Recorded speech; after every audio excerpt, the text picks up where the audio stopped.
See, it's one thing about land that's amazing is that it shifts and moves.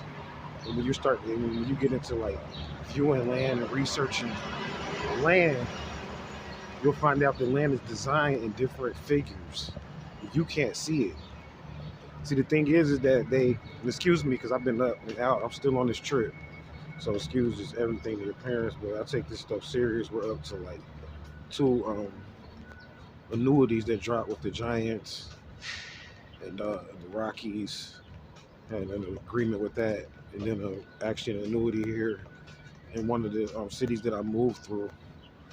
As you guys know, they had an annuity or whatever that dropped, but that's not what this is about though. So as far as this land though, it shifts and it moves or whatever the case may be. And when you get into researching land though and finding how it's designed to set up, it helps you to be able to understand the shape of the city and that the land may sit in.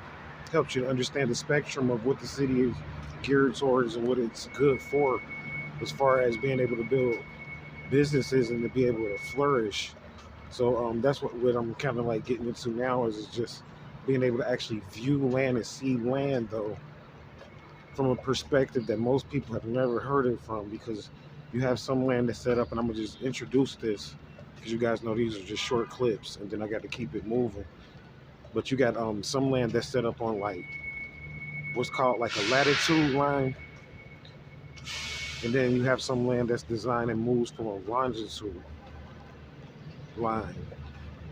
So meaning that some land may move from north to south, and some land may move from east to west, as far as how it is the figure. And then you have the scope of the land itself, as far as the height and things of that nature. Some land is amazing because it makes shapes, because it may, it may be high on one aspect of the land, maybe like 30 feet high, and you have another aspect of the land where it's like 20 feet low in the depths of the land. And the thing about energy, and you start working with grids, people can benefit. There's no such thing as like really, that's when we get into like understanding height and power and strength.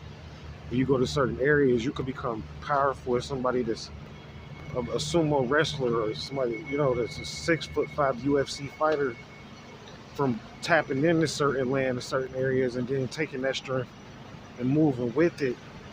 Though you may still have your appearance, I'm saying, but your fortitude is what I'm more so speaking about, will come from taking energy from that grid. And the thing is that it's equal though. It's amazing because depending on where you live, you can't really mess with people's energy on certain people on certain areas, like where they may live. There's shields and stuff with land too, and people can't see this stuff.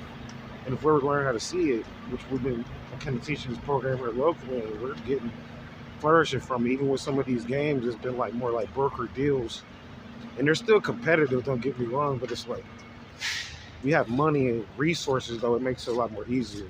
And that's what people miss out on. They want to buy land and stuff like that, but they don't want to visa what kind of resources and tax money it's going to take to keep it up. And what you're buying is not only just from the air aspect that your land sits on. See, they don't want to talk about that. Not just the earth, but the air and the elements and stuff like that. That your earth, especially air and water though, that your land is connected to, because all land has to have some type of water source. So a lot of stuff to think about. Land is amazing from the metaphysical perspective.